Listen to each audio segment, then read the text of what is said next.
The National Skills University Islamabad welcomed a group of 50 science teachers and their trainers attending the training workshop on climate change education through inquiry-based science education.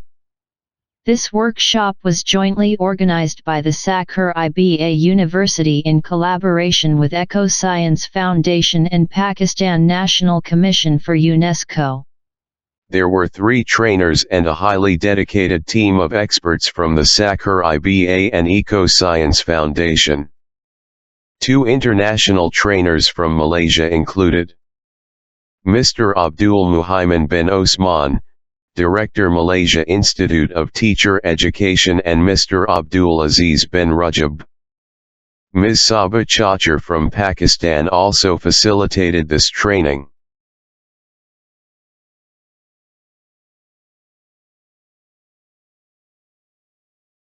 The National Skills University Islamabad invited world-renowned scholar Professor Dr. Muhammad Tabassum Afzal Rector Comsats as chief guest of the welcome ceremony.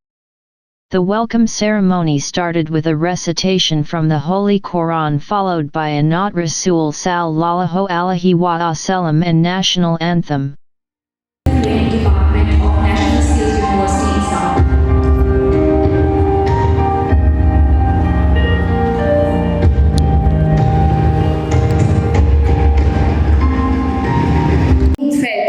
Of environmental crisis which the whole world is facing. National Skills University Islamabad is also working day in, day out to contribute in whatever way we can to keep its surroundings clean, and by participating in different initiatives such as Green Youth Movement launched by the government under its Kamyab Jawan initiative. It aims to delegate the responsibility of protecting our environment to the students, the youth of the country. We have just launched our Green Youth Movement Club of National Skills University. Bismillahirrahmanirrahim. Our very distinguished guest. I will be very brief so that we can have a tour of the university and a cup of tea and talk more over there. But anyway, it's a great day for me. I'm very thankful to my colleague, Professor Dr. Muhammad Tabassum Afzal, who is director of one of the largest university, one of the most progressive university in the country. That's a concept. You are already aware about this one. Convey my greeting to Professor Dr. Sayyid Mir Muhammad Shah, Vice Chancellor of the Sakhar IBA. He is not with us today because he is somewhere for his some more urgent assignment. And as well as I would like to thank Professor Dr. Manzoor Hussain Sumro, President of the Eco Science Foundation, who basically facilitated and they brought people from my homeland. That is Mr. Abdul Muhammad bin Osman, Director, Malaysia Institute of Teacher Education. He is sitting with us. And Mr. Abdul Aziz bin Rajab, he is sitting with us. And I'm so fascinated with our lady, Ms. Sabah. She came with her, like I mean, a young student also. So welcome. We welcome you and we welcome everybody over here who are with us. The System Limited is running their professional programming certificate program over here. So they will train the people they will hire from here. In similar, we are moving toward the other side. But anyway, I don't want to tell you. I know education everybody. So I mean, tell your story. So I mean, I'm here to welcome you. With this, I would like to invite our distinguished guest, Mr. Abdul Muhaimin bin Osman, Director, Malaysia Institute of Teachers Education, to please come on stage and share his views. Thank you. Thank you very much. I haven't get everything for this afternoon. I'm most grateful for welcoming us to this wonderful universities, your excellencies, our professors here. I'm surprised and I'm most fascinated by the hospitality of the Pakistanis people. I've been here for only 4 days and 5 days. I feel that I've been welcomed for almost a month. Okay, Professor, thank you very much.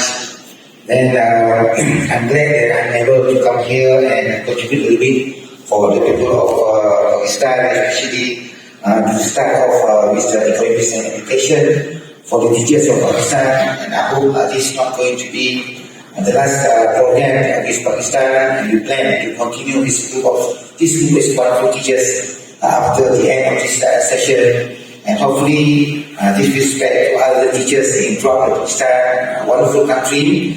And inshallah, the good work of all the teachers here will bring good things to Pakistan in the future, inshallah. And once again, I would like to thank the host, Professor Muhammad, for welcoming us, a group of trainers from Malaysia and also fellow trainers from Pakistan and our fellow teachers here. We're very happy to be here, and with that, thank you very much once again. Assalamualaikum warahmatullahi wabarakatuh. An internationally recognized for insightful leadership and applied research. Please welcome our chief guest, Professor Dr. Muhammad Hassan, Rector of Section University of Islamabad. Please welcome the stage.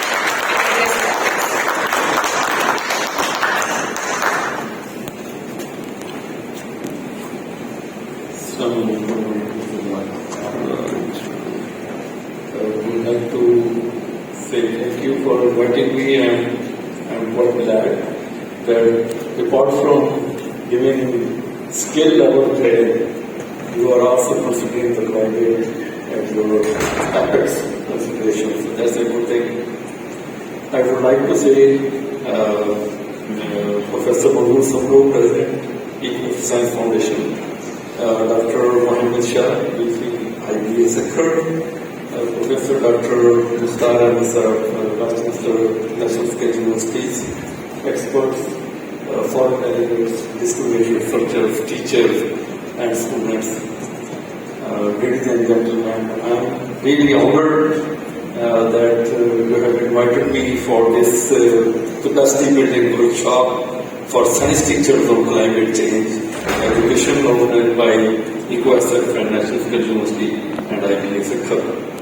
One thing I would like to highlight from my own experience, as Dr. Saab has told, that I came from Canada and I lived in a province which I would like to share. There is a population 750,000 people. So in that way, it's the size of United Kingdom, and we have 5 billion trees in that province. 85% of land is forest.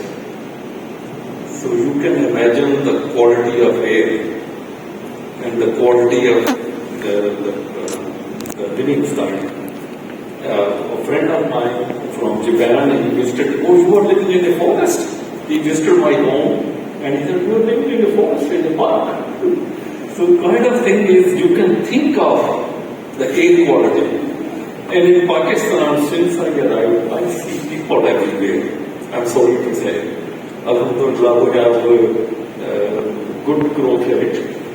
But we don't understand the things around us. And I always try to talk on various forums that is there any planning? Is there anything we are thinking?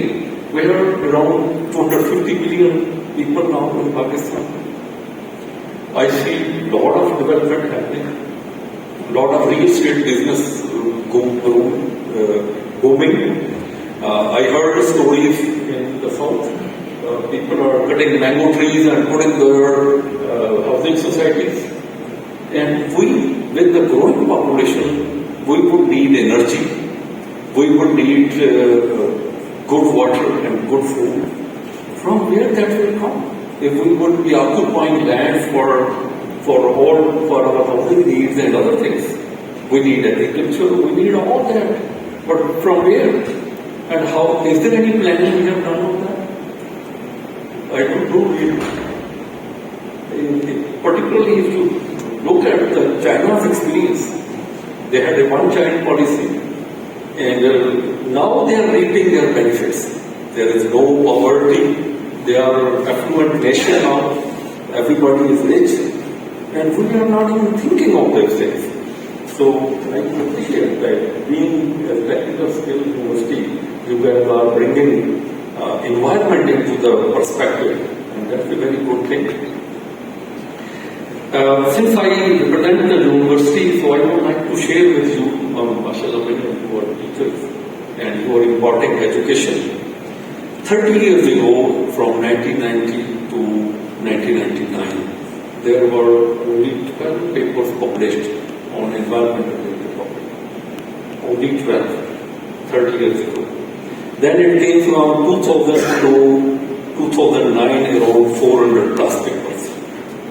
And from 2010 to 15, in 5 years, previous papers were 10 years span. And in 5 years, there were more than 1,500 papers published.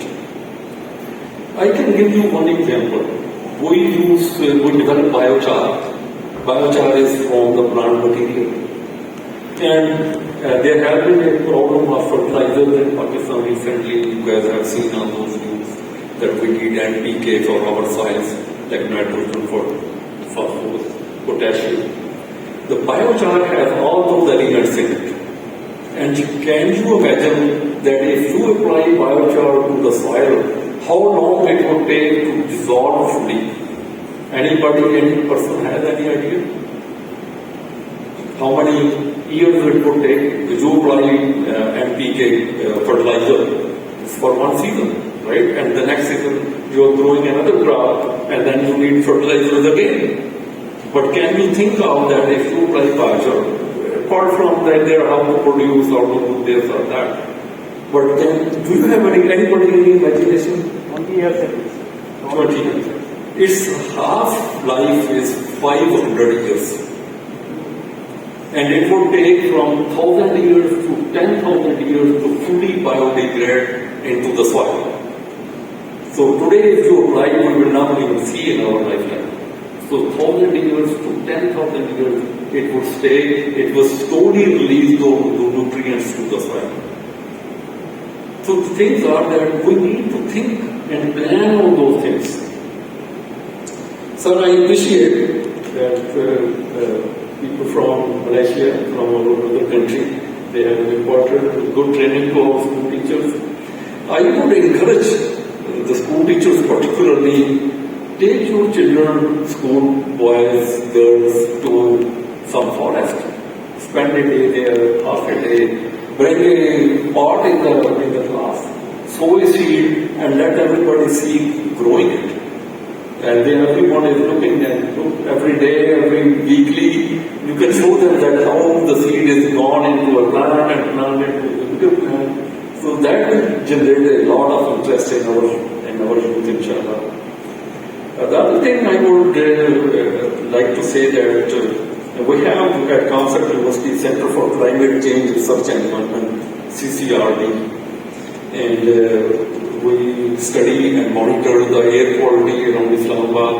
We have planted a lot of sensors around the country to know what is the climate change happening, how it is affecting our agriculture, and how can we improve it. So I appreciate again EcoSF, National Skill University and IBA Sakhar, that you take all the schools of Islamabad also on board, that people here also benefit from there. I also like to talk about the challenges of science teachers at the college and school level and suggest some ideas to how. And I believe there is a need today, a strong emphasis on at least 4 aspects. First is that engage in discussions with the students to help learn better, understand their own and other viewpoints. You can involve school children, what is the environment, how trees are helping us, how do we get oxygen. This look to you maybe very primitive, but the life at the stage of school children will have a lot of impact on their brain and understanding of the environment with them. The other thing, I would opportunity to interact with scientists. Take your students to some agricultural institute, to forestry institute, to a forest, or somewhere in a park and show them the environment. I also encourage that we should have some specific programs to be designed to uncover and address misconceptions about climate change. And also the fourth point is to patronize implementations of small school or the community projects. Small projects can be done by the school community.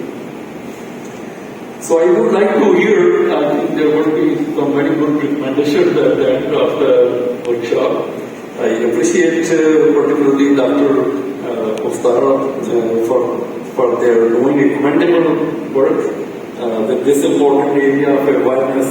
When we are 30 years, nobody was talking about climate, industrial pollution, air pollution. No one was concerned, but now it is something we are concerned about, we are talking about, and we are even educating our school children. And I hope we will have some meaningful outcome of this workshop, and it will continue to grow and will continue to impart more knowledge and understanding to our youth. Thank you very much.